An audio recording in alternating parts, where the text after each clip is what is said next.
Music use করা। মিউজিকের ব্যাপারে ইখতিলাফ আছে, তবে উত্তম হচ্ছে সব ধরনের মিউজিককে বর্জন করা। মিউজিকের ব্যাপারে আল্লাহ রাসূল সাল্লাল্লাহু আলাইহি ওয়াসাল্লাম বলেছেন, বুইসতু লিউকাসসির আল মাযামির, বাদ্যযন্ত্র ভাঙার জন্য আমি পৃথিবীতে প্রেরিত হয়েছি।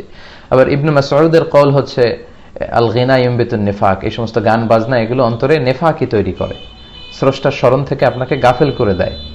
তো এই জন্য স্কলাররা বলেছেন যে যেই মিউজিকগুলো খুব হাই বিটের, হ্যাঁ, অনেক গানের মধ্যে দেখবেন যে ডেকসেট বাজে, এমন হাই বিটের মিউজিক দিয়ে মনে হয় যে ঘর কাঁপছে, ছেলে পেলেদেরকে ক্রেজি বানিয়ে ফেলে, ডান্স দিতে মন চায় তাদের, উগ্র বানিয়ে ফেলে।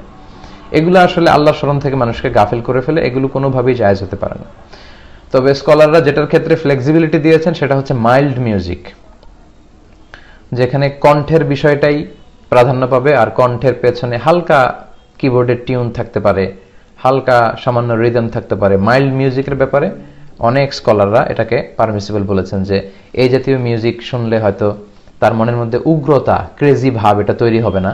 স্রষ্টার স্মরণ থেকে যদি তাকে গাফেল না করে, তাকে যদি ফিজিক্যালি ক্রেজি না বানায়, মেন্টালি ক্রেজি না বানায়, এবং সেই গান বাজনার মধ্যে যদি অশ্লীল কিছু না থাকে, তাহলে হালকা মিউজিক অনেকে অ্যালাউ করেছেন।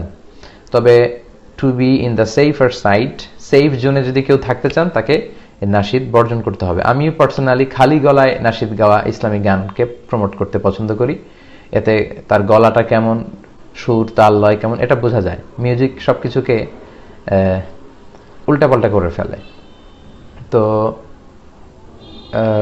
কণ্ঠটাকে আর কি তখন বোঝা যায় না। তো এই জন্য সেফ জোন হচ্ছে সব মিউজিক বর্জন করে খালি গলায় গান করা, নাশিদ করা।